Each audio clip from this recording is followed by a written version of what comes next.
So good to feel your presence through the seeing of your names. Oh my goodness. Look, I'm here for comic relief. Um, I will vanish soon, but I wanted to say welcome and hello and great to see you. And we have a few special new things starting. Seems like every time there's something new, but that's what makes Coacharia fun and what makes it go beyond just coach training. We do a lot more for individuals as well, so that we can all learn to become our best selves, not just become our best coaches. So, as you're coming in, tell us where you're coming from, tell us what's happening, tell us some good news because, we need it. And what I will do is I will put a link to our events page, which I will paste there in a couple more times. But please, everyone, take a look at our events page. So it's coacharia.com/events. And you'll find a bit more than just today's webinar, and you'll find a bit more than just coach training, because we do quite a bit of interesting content in webinar format, as well as in short courses. So we started earlier this year offering electives. So, proper training around 30 hours each. So if you are already credentialed, or you're looking for your next credential or renewal, or you just want to continue learning, we have quite a few things that you can participate in with Coacharia. And one of those things is our electives. So we've done them on systemic coaching, team coaching, group coaching, youth coaching, and all of those are coming back. Cindy, for example, will be doing one on leadership. We have some coming up on the applications of, Eastern philosophy and ancient philosophy in coaching. So quite a bit will be there. So I encourage you to check it out. But the other exciting thing that we started doing earlier this year and will continue doing on a whole breadth of subjects is these mini courses. So we've had a few already, and they're between 6 to 10 hours, affordable, low cost, and some carry CCE units and some don't. But the point is that they are there to be an affordable way to learn new things, both in terms of your growth as a coach and or your growth as a leader or a human being. So two that are starting in a week and a half. We have our last offering this summer of NLP. So if NLP is something that you wanted to learn, there's a great NLP primer. It's only 8 hours. So 4 times 90-minute classes plus some homework. And that one is starting on August 8th, I believe. And we have a brand new course that's starting, and it's called Beyond Mindfulness. And I see a few of you in the audience who already are enrolled. But if you're not new to Coacharia, you know that we have a funny relationship with mindfulness, and we're more into mindlessness. But anyway, long story short, mindfulness is a concept that a lot of us have heard and a lot of us have misunderstood. So this mini course that we are starting, Beyond Mindfulness, is going to dive into what was actually meant by mindfulness originally, how it got translated from Sanskrit, and how we apply it now and can apply it in coaching, and go beyond that into mindlessness. So I think it's going to be super, super interesting. The most interesting part is that Ram is not running it for a specific reason, because we are scaling all these things we do to reach as many people as possible with the great programming that we offer. So the person who will be running that is Tracy, who is a mindfulness and mindlessness practitioner. And she's just brilliant. You will love her. She's one of our trainers. But anyway, long story short, if that's something you're interested in, please take a look. I'll put the events page one more time, coacharia.com/events. And I invite you to check out all of our content, but specifically the upcoming first Beyond Mindfulness course, as well as our NLP primer. And for those of you who aren't credentialed coaches yet, we of course have a regular coach training, including some specialized courses. We're offering one specifically on life coaching starting in August. So please take a look at that page. Please tell your friends, tell your colleagues, refer them to us. Let's keep growing together. And thank you for being here today. Cindy, over to you. Thank you. Magda, I think Venkat is somewhere. Can you see him as you join? Yes, Venkat is here. Okay. Yeah. Hi, Venkat. Hi, Cindy. Hi, Vinita. Hi, Magda. Hello, hello. Okay, let's say hello to everyone. Hi, everyone. Lovely to have you all back with us as we pick up part 2 of goal setting and progress on goals. Okay, so just to do a framing for those of you that was not here last week, we're discussing the topic of goal setting, core competency 2, how you help a client or partner with a client in identifying and working on what they want out of a coaching session. Now, while we cleared this out last week, we may keep our focus on the session goal. However, we did discuss the overall picture of long-term goals and session-to-session progress on goals. And sorry, not last week, last month in the Masters in Coaching webinar. We also discussed the 4 markers that makes up, the PCC markers that makes up establishing or partnering with a client to establish and maintain a coaching agreement. In your updated markers, if you want to have that in front of you, it's core competency 3. Today, we're going to pick up some things on the goal, and we're going to move more into the progress of the goal, meaning you've now helped your client to identify and establish which part of a bigger picture they want to work on in today's session. And you've helped them identify again, do some reconfirming with them on what will tell them they're making progress today or successful. What will tell them the session is successful for them?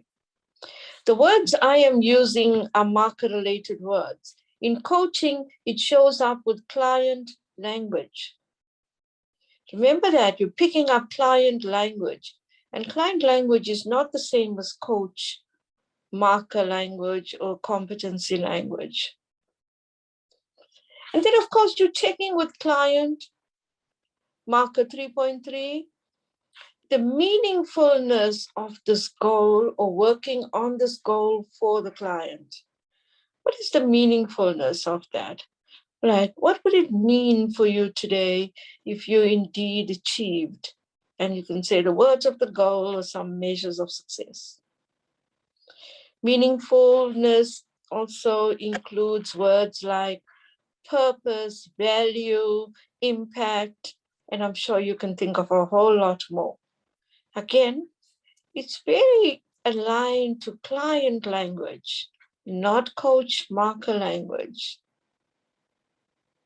Okay, listen for and pick up on client language.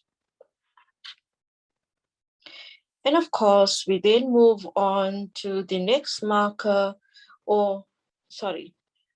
it's not all in order as I'm saying it. It's just for the purpose of learning today, because you may get it all in different orders, and that's okay. It's an organic conversation. It all doesn't show up one after the other in a step format. There's no structure there. So the next competency we're picking up on is 3.4. What does the client need to address in order for them to achieve that goal they set for today? What do they need to address or resolve or explore more of? Or something that's getting in the way, depending on what you listen for. Client may use words like barriers, struggles, address, I want to do this and I haven't been doing it. So today, that's what I want to keep my focus on and explore further about what is this thing that you said you're unable to do. So that's just about setting the scene today. And last week you met our two guests, Vanita and or two panelists, Vanita and Venkat. So they don't need further introduction because they're known to you. Vanita and Venkat, if you want to say hello. Hello to everyone. It's happy Hi, to be here again. hi. Nice to be back on this session. I hope all of you are safe and sound. Thanks, Venkat. I just have a habit of diving in without doing a check-in. Yeah, for me, it's like time has not passed. So, did I miss anything out on the framing? No. Okay. So let's start. And this question is for you, for everyone in all our coaches and participants. Let's pick up this question, just in case we didn't clarify it enough last month. Let's pick up this question. Please go ahead and type your answers into the chat box. If you want to join us, be a part of the panelists today, raise your hands and we'll get you uploaded. The question is, and I'm going to phrase this as a why question. Why do we set goals? What are the importance of setting goals? Why do we set goals in coaching? Now, please, I'm using goals as a common language. It may for you in the way you coach your client be objectives, themes, outcomes, whatever it is, I'm going to use a common language of goal. Here, absolutely, to give us direction, they add value.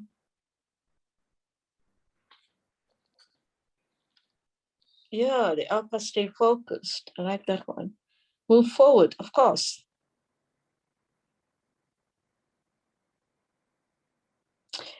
And as I was doing some reading for today, I recalled this phase or syndrome, shiny object syndrome. Are you familiar with that? Yeah. Yeah? Yeah? You want to talk about that, Vanita? Cindy, shiny objects can be puppies as well. That is how I experience my shiny object syndrome. Stay in the background. Just stay in the background. Oh,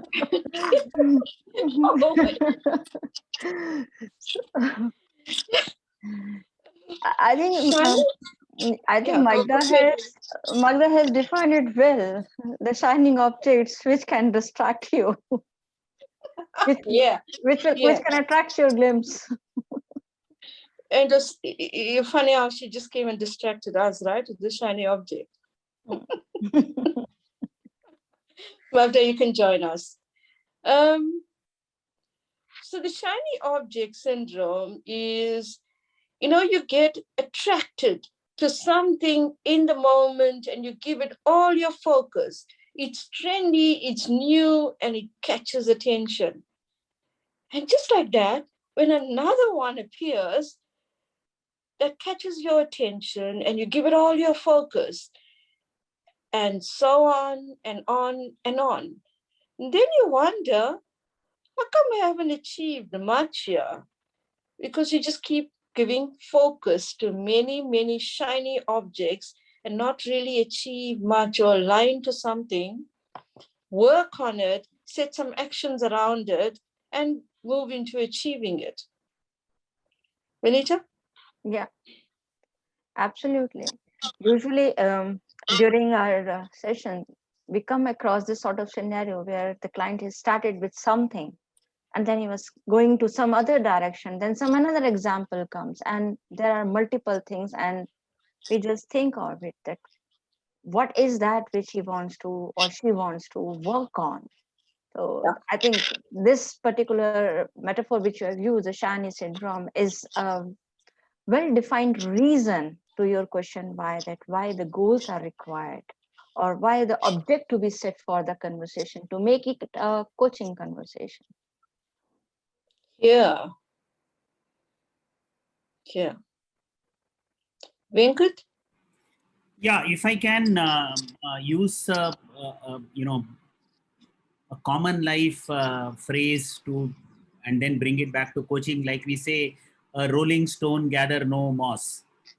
Something like that, for example, in a session, if the client keeps jumping from point to point, and the coach is also just getting led uh, onto that, and not really picking up what is it that is the underlying one can completely get lost. And um, you know we do many a times we do get into such coaching conversations where these things happen, and you need to get the client back into what is it that is relevant. Absolutely. Absolutely. Exactly what you and Benita is saying. Otherwise, it just becomes something inspiring that is just a beautiful conversation to have, right? Yes. Yeah, it doesn't go many places. It keeps you inspired. Doesn't go anywhere though. One more word has coming to me. It's a reference point. When you say that coaching conversation is a navigation, then that moment is a reference point when you start share your goal. So every time you have to refer back, this is what we are looking for. So I think that reference point is also one of the reasons that why we need goal. Yeah, absolutely. Anybody on the call want to add to that? If you want to put your questions in or join the panel, feel free to do so. Yeah, I think Khyati has written something about, I do face a challenge when my coachee starts talking in all directions. I wonder whether to let her share or bring her back to the topic or the goal we started with. I think, Cindy, I think that's a usual problem many people get into. I think. Yeah, but that is a part of our conversation today, right? Yeah. Absolutely.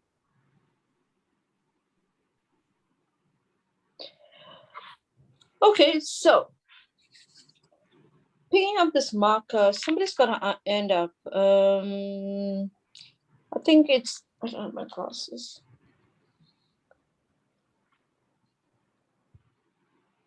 I was wondering how much exploration is too much exploration.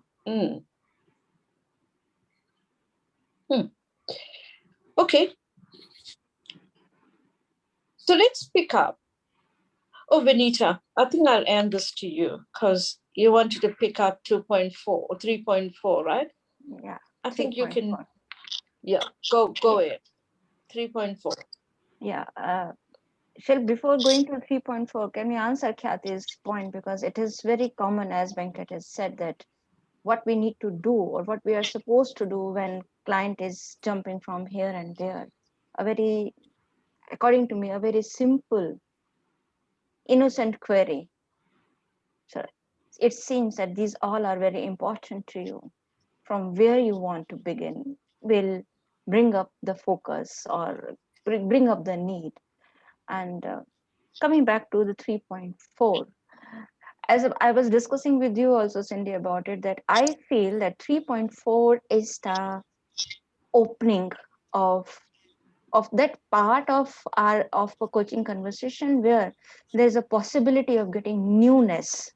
There's a possibility of getting new thinking patterns come across the old patterns. The 3.4, which says or which asks the client that what he or she feels important or needed to address in the coaching conversation first.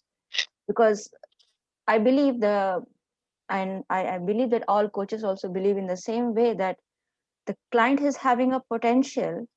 So when you are asking this, we are believing that they know what are the pain points and from which first point he wants to move. And this is an opening of the entire conversation in the rest of the coaching time we have.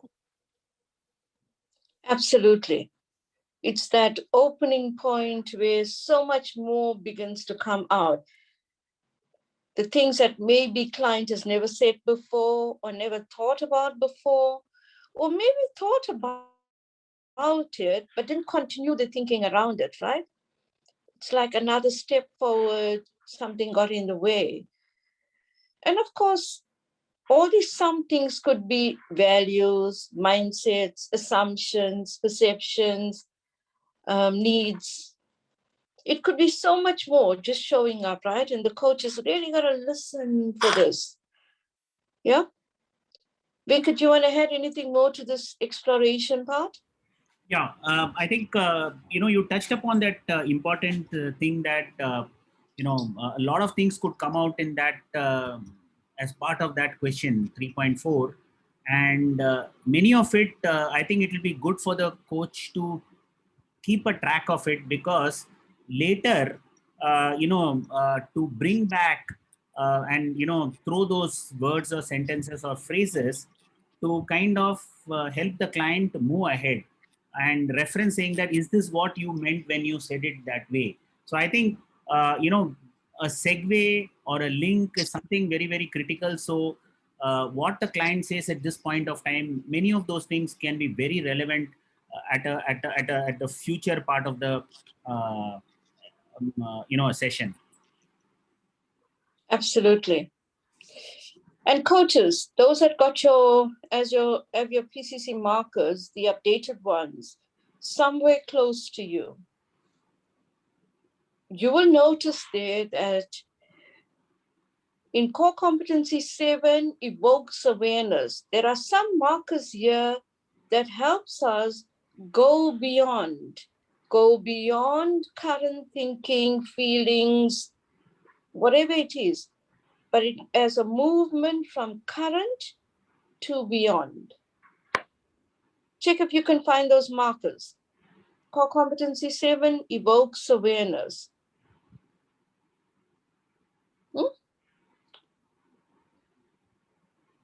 Yeah, absolutely. 7.2, there's 3 there. Yeah. What else? Yeah. 7.4. One more. Absolutely. 7.2, 7.3, and 7.4. Help the coach will partner with the client or help the coach ask questions to help. This word partner is better.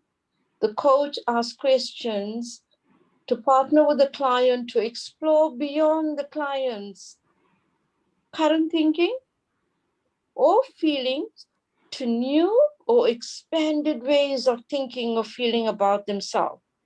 That's the woo of the client. The next marker, 7.3, is the same wordings, but it goes to the what of the client. And the next marker, 7.4, is a similar question, similar kind of wordings around exploring beyond current thinking or feeling towards the client's desired outcome, meaning the goals, measures of success, what they wanted from the session today, beyond the desired outcome. Towards the desired outcome. For the desired outcome, it's towards the who and the what, it's beyond current thinking to new ways of thinking. Okay? So those markers help with evoking awareness. And in the space of evoking awareness, questions are more thought-provoking. There's more silence beginning to emerge. There could be pauses, reflection points. There could be shifts in energy, emotions showing up, changes in body language. And the coach would begin to notice and explore these multi-layers of the whole or totality of the client that's beginning to show up.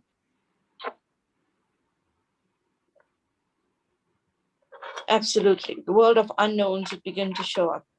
Also, there could be something new showing up, like new strengths, new realizations, new thought processes. Like client may say, I didn't think about it like that before. There's an opportunity to ask client, well, how are you thinking about it now? Or what are you thinking now? What's changing in your thinking? Different ways of asking it, but it could be all this newness emerging, including new learnings. Vinita?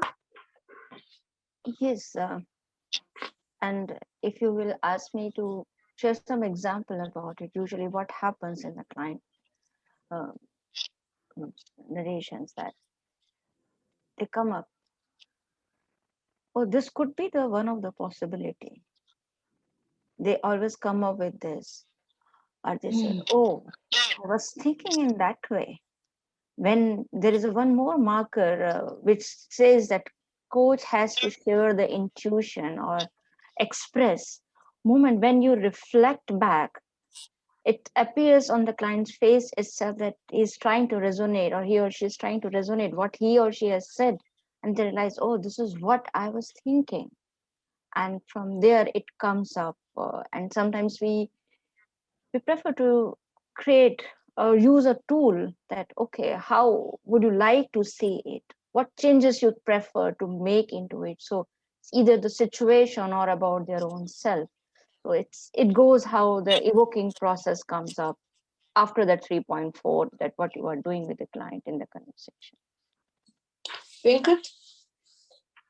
Yeah. I'll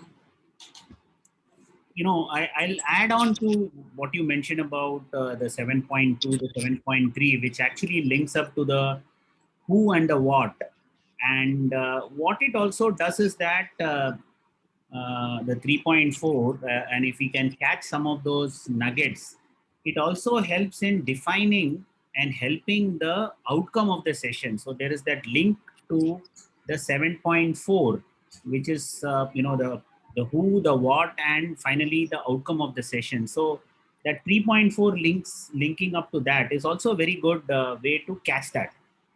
So the newness leading to the outcome, and that's where one has seen that many a times the client gets that wow, a spark of saying that, oh, I didn't think about it, and there's a new way of resolving that particular matter, is when that 3.4 and 7.2, 7.3, 7.4, all of them link to each other. Because it evokes awareness. Not doesn't necessarily have to be a big, want to jump on the table and do a dance thing, right? Yeah. It's small little, as you called it, nuggets, Winkle. Small nuggets that starts the process of change. Yeah? Yeah. Whether it's the mindset, new habit, new pattern, new something, but it begins to start off this process of change. What is changing, shifting for the client? There's one more thing is coming to me at this particular stage when you reflect back and when you go with the who and what process. Usually we use a term of mirror.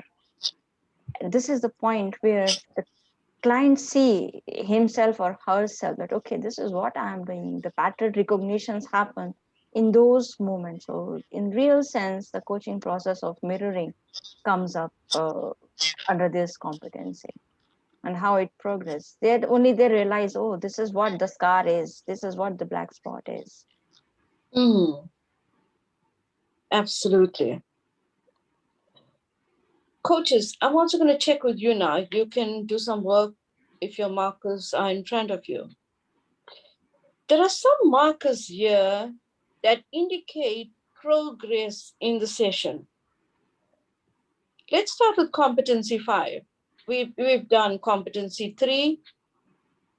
We've spoken about all these markers on establishing an agreement. Marker 4 is presence. It's there throughout the session. Sorry, competency 4 is there throughout. Let's go to competency 5. Which is the marker there that helps us or as an indicator of progress in the session, progress on the goal outcomes. Yeah? What else? There's another one there that's staring in the face. Yeah, Manish, absolutely. Coach acts in response to what the client wants to accomplish throughout the session. Yeah?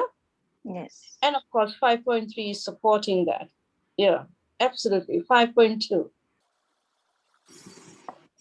Now go ahead, go down further and look in the next core competency.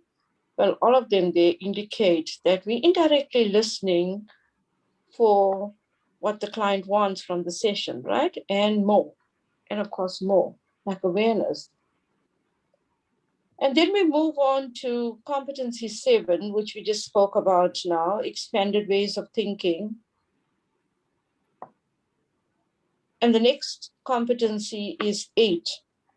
What in that core competency tells you that we are talking about progress, or we're helping the client with their progress? Which markers? Yes, of course, 8.1. It seems everybody has by hearted the old markers. New has to come. Yeah, 8.1 is correct. Yes, yeah. Yes, of course. So Yeah. I mean, and yeah, even to me, I'm more comfortable saying 2.1, 2.2, 2.3, 2.45. And, suddenly I realize, oh God, now it is all in threes. yes, it's kind of, at coach training, we're training using the new markers. We're mentoring using the new and the old. And we cannot assess right now on the old or the current, the new ones or the updated ones, because ICF still is going to release the assessment criteria. So we can actually only do assessments on that when the new criteria for the updated markers are released. And we all got mails this week, on the new CKA format. It's now called, I think, coaching assessment. Yeah, got the words. I forgot the words. Competency assessment?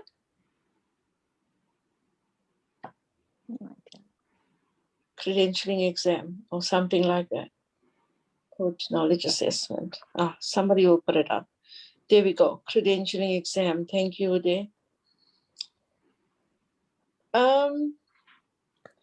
Now, I wanted to make sure we had 30 minutes to discuss the latter part of. So now you've got these goals that you want to work on. You've evoked all this awareness. What happens next?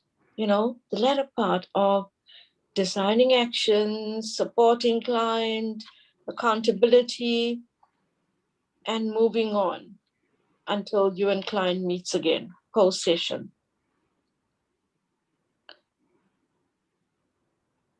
So let's pick up on designing actions. Because, if you're working on a goal, and as we said, we want to avoid the shiny object syndrome. We don't want to get distracted. We want to continue working on this goal that's quite meaningful and important to us to achieve. So let's talk about designing actions. I have a question for all of you.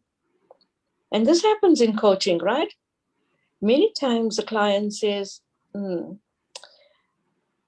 today's session was quite impactful for me. It's quite insightful. I don't want to take any actions today. So there are 120 or something on this call. What is your response? When client says, I don't want to take any actions today, how do you normally work with that kind of a client? Love to hear your responses. Please type into the chat box. Okay.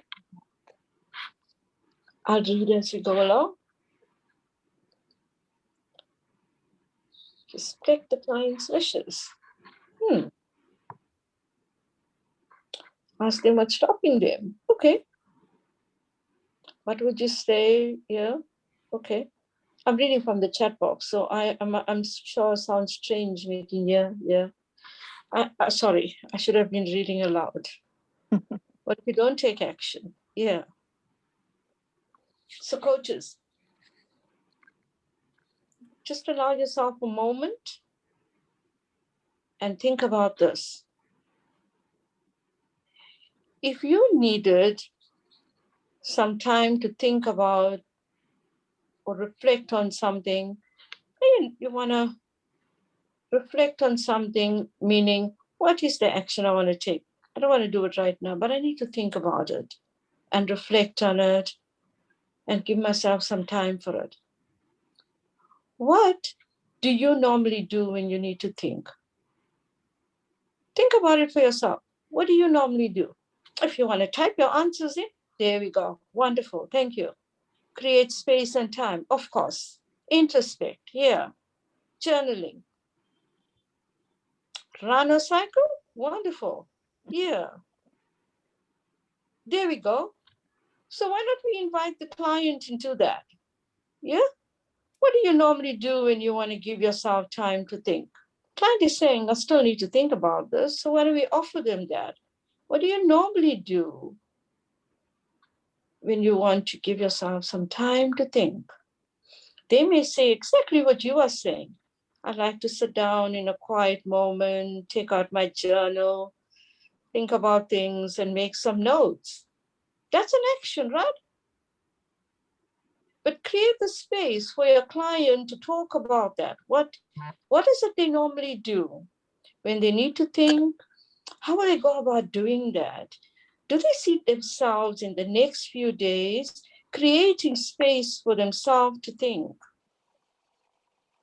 And then, of course, we'll expand it a bit more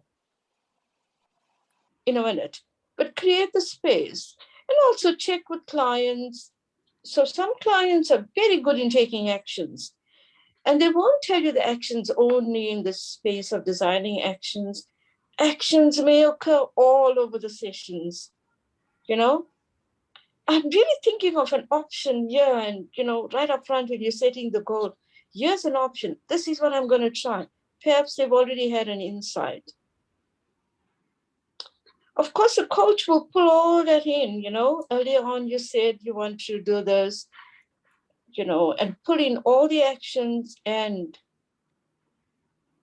explore all these options with what actions the client want to take away in the next few days.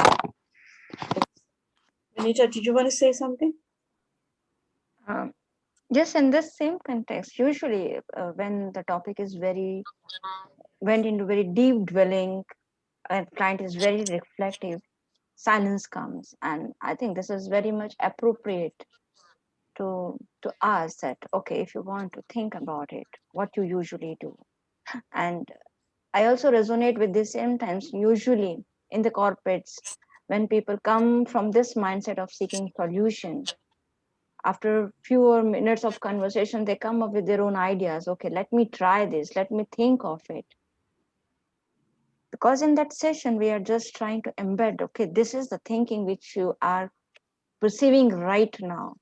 And during that sum of peace, okay, so these are the lists which I heard. So how you want to proceed on it?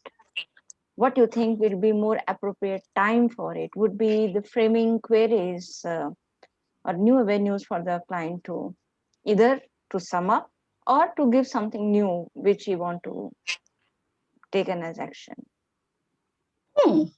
Absolutely.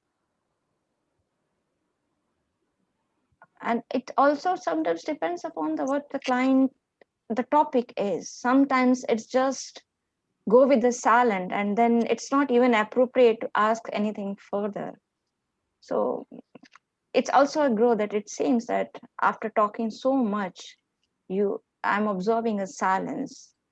It seems that you want to be in the silent mode. Do you think so? And if he says yes, I believe that is also an action the client is taking to just sit silently. Yeah. So I think, Benita, we make a good point here, right? It is not as simple as what's the next action step or what's the step you want to take. There's so much more that happens when clients design actions for themselves. There's meaningfulness to it. Sometimes a sense of doing, being, and feeling together. How do you feel about the actions, or what impact will this action make up for you? What would it mean for you to do that? It's exactly what you're saying, a slower, reflective process Right. that requires acknowledgements Yes, and a absolutely. certain way of working. Yeah. Yeah. And uh, from the neuroscience perspective also, Cindy, this is very important because after say 25, 30 minutes of complete in-depth dialogue, lots of things start changing, and it requires time to process. It's not 2 plus 2 is equal to 4 formula that maybe client will come up with 2 action points or 0 action points or 10 action points. Sometimes these are the silence, and I really appreciate this thought that okay, if suppose you will take action, how it will make you feel. Even that also one need to experiment first to figure it out, and we can always take it to the next coaching conversation of how to fine tune it, because by that all the new neurons has taken the space and shape to work on. Yeah. Venkat, please Jump in. contribute. Yeah, Yeah. yeah. See, what when a client says that there is nothing more that there's no action that is coming out in the mind, could be multiple reasons for saying so. One could be that genuinely that the client feels that the kind of insight that one has got is sufficient enough. uh, that could be one of the reasons. Second, many a times could be that there are too many things running in the mind on what needs to be done. There is still lack of clarity in the mind, while there has been some awareness that has come in, and that is giving a sense of accomplishment in that session. Oh, I got this. But still, there is lack of clarity on. There is something more which is actually bugging in the mind, and that is the reason why moving to the action stage may be a difficult thing. So. It may be also useful for the coach to scratch it a little more to find out, is there some more residual thoughts that are there, uh, which may actually open up something else as well. So I would not want to just close it off and say that, okay, fine, think about it and come back, but scratch it a little further and something may be happening. And that is also reflective of how the client is there at that time. Is the client completely silent? Is the client getting into, talking quite a lot? So some of those, the body language come the energy level also is reflective of where is the client. So depending upon that, the coach may have to uh, turn in different directions to help the client. Hmm, absolutely. It's exactly what you're saying. Silence is not just the absence of words. There's so much more going on, right? There's one very typical type of answers comes up sometimes in the conversation that usually we do scaling also. If a very rational client and you want to reach at 9, and we ask that okay, where are you, and they say Mm, very typical face of unsatisfaction of from the session and say no, I think I'm at 7. So there also an opportunity, what Venkat has said, some residual thinking is there too. What is more required to explore to reach from 7 to 9? And mm, here again, the progress can be captured in that way. Sometimes they come out with very journal statements. Um, I think that maybe it is, that maybe comes out so loudly and make you feel okay, something still balanced. So, what will require to explore more to make it sure? or what is required to replace this maybe with the surety. Something comes up at this space when clients say that where he is or she is. Yeah. And of course, then, we have the client that's always enthusiastic to take many actions. They have this big insight or haha moment and feel this illumination or excitement to move forward and take multiple actions. So we also have to acknowledge that type of a client that just wants to go, go, go. Right. And then to support clients that are taking action and moving forward with new learnings, new patterns of thinking, new habits that they would now like to form for themselves, etc., and so on. We also check with clients around the support they need, support or resources. It's an open-ended question. We are helping our clients create support structures around themselves so that they could continue working on this goal, new thinking, new habits, etc. So what support, resources would the client need? We Cindy, pick up on, Cindy, on go, that, go ahead. I have um, I've met one or two clients who have, when there are clients who, when you ask what support do you need, some of them are so touchy that they like to see that they are independent and what support. I'll resolve it, I'll do it myself. So I think with certain clients like that, a little different way of asking, I have found it useful, because many a times you feel that a support is required. As a coach, you have asked for it and that person says, no, no, no, I don't need any support, I can do it all by myself. But that the way the client responds, you feel that it is not a rational response, but it's a most kind of an egoist response that is coming in saying, who am I don't need any support, I can do it all by myself.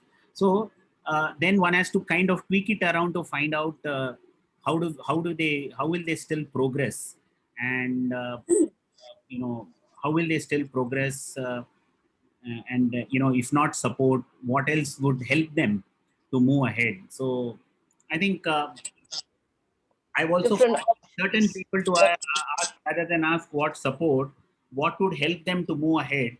I found it Yes. to be a little uncomplicated question than a support with certain clients. This is something which I've Yes. seen over experience. Yes, absolutely. Support is a marker word. There's many, many ways of asking that to the client. And Venkat, sometimes that client that says, no, I'd like to do it on my own. I don't need any support. I can manage this.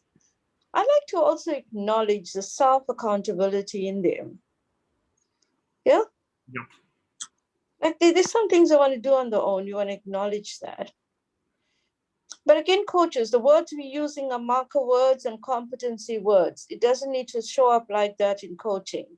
You could use client language and frame the question using the client language.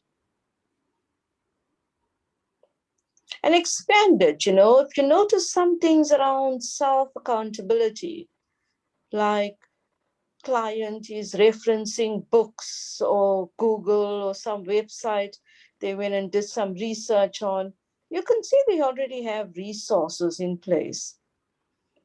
And they're quite good with, supporting themselves in some things. You can expand it to, is there any other support structures you're thinking of or you would need? Actually, one of the couple of minutes back when we spoke about, there are some clients who come out with a long list of action points, and at that point of time, I've also felt that it's sometimes useful to kind of ask how would they prioritize it, how would they make sure that because many a times too many action points may lead to not much getting done. So how do you actually ask, how would you prioritize? You've listed out 4 or 5 things that you would do. How would you do it? In what kind of steps you would do? Actually helps to frame the thought process in the client's mind on the action steps. Absolutely. Vinita, any thoughts? I support what Venkat has said, Cindy. This happens actually.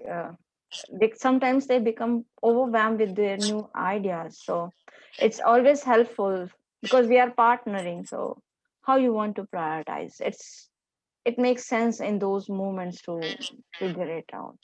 And Yeah. maybe the next supporting action that usually, as you said, no, people feel that no, I don't need support. Sometimes when you ask about how you will make it accountable or do you need, so they also come up with the same sentence that no, I'm accountable for my own self. So there also the acknowledgement will sum up very well in that. Okay, I acknowledge, and it comes out from the entire coaching conversation what sort of personality the client is a self accountable or self charge. So we can frame our um, points by using the client's language in that moment. Absolutely. Yeah. Yes. What else didn't we pick up on the competencies 8? Or as we progress on the goal, is there anything else? I mean, there's one last piece. How we round up the conversation that we can talk about. But before we go there, anything else that we are forgetting? There is one more thing, Cindy, which I think is important to take care over here. Sometimes this is all about, as I said, action points client has made, accountability is also set. But usually, sometimes when it is related to emotion in the conversation, say, client comes up that I feel, uh, I hear some inner voice or critical voice sort of topics comes up in that. And after having awareness and all, when we sum up, it comes up that if suppose you're haunted by the same thought again, Mm. how you will address what you're going to do. It Oh, comes out for the emotional sides of the topic also or the rational sides of the topic also. It's I think it's important to just check upon or touch upon in either way whatever the client language is, but it is important to enforce that awareness, that thinking that you are having that strength to deal with it. This marker supports in that direction. I think it's also important that we should talk about it. yeah, potential barriers that could come up. Yeah. Absolutely. And, we're talking in quite general, generic ways at the moment, but it's always within context and the client's uniqueness. Yes. Absolutely. With their uniqueness, the woo, and the way of working, the uniqueness in the ways they work. One other thing, Cindy, which of course, in the new competencies, it comes in the same 8 itself, which is the learning part of it. So I think it's also good to check upon, when the client is making the action plans, just before that to also check what is it that the client has learned about oneself in the session. Yeah. Because what actually happens is that calling out what did the client learn in the session, and the client articulating that is actually one of a very powerful way in which the shift has taken place in the client's way of working, or entire thought process. So calling that out is also very, very important thing. That also helps in making sure that the action planning, after the session, it actually gets implemented. So I've always found that the learning and accountability, self accountability, actually has a very good linkage. If the learning is high, the self accountability automatically also goes high. Yeah, absolutely. You did a nice linking there, Venkat. Also, at some part you are checking with clients, how do they feel they're progressing on the goal? And you pulling to do that, you are pulling in the words of their goal and doing a check-in with them. How do they feel they're working so far on their goal? Is there anything they want more of or they want to adjust? And of course, at the end, I'm not sure the exact words of those markers, the new updated ones, but I think it talks about celebrating client, Progress. celebrate your client and the client progress. Yeah. Yes. In the current markers, it was coach notices and reflects on client's progress. Now I think it's about celebrating client progress. Yeah. And that doesn't need to only be done at the end, whenever you see little wins, the client is sharing during the session. It's also you can acknowledge and help the client or partner with the client in celebrating that. Yes. Yeah, absolutely. I think during the session, calling that out and acknowledgement actually helps a client. It's like a morale booster for the client to move Yes. ahead. So it is motivating that, yeah, Motivate. I'm on the right path. So I think that's a very important thing. And periodically, but I've also seen certain coaches uh, who over acknowledge. So one has to keep a balance between over acknowledgement and nil acknowledgement. So somewhere in between, I think it has to be there. I've seen clients who will acknowledge every 5 minutes, which is overdoing it. So one has to have a balance. Hmm.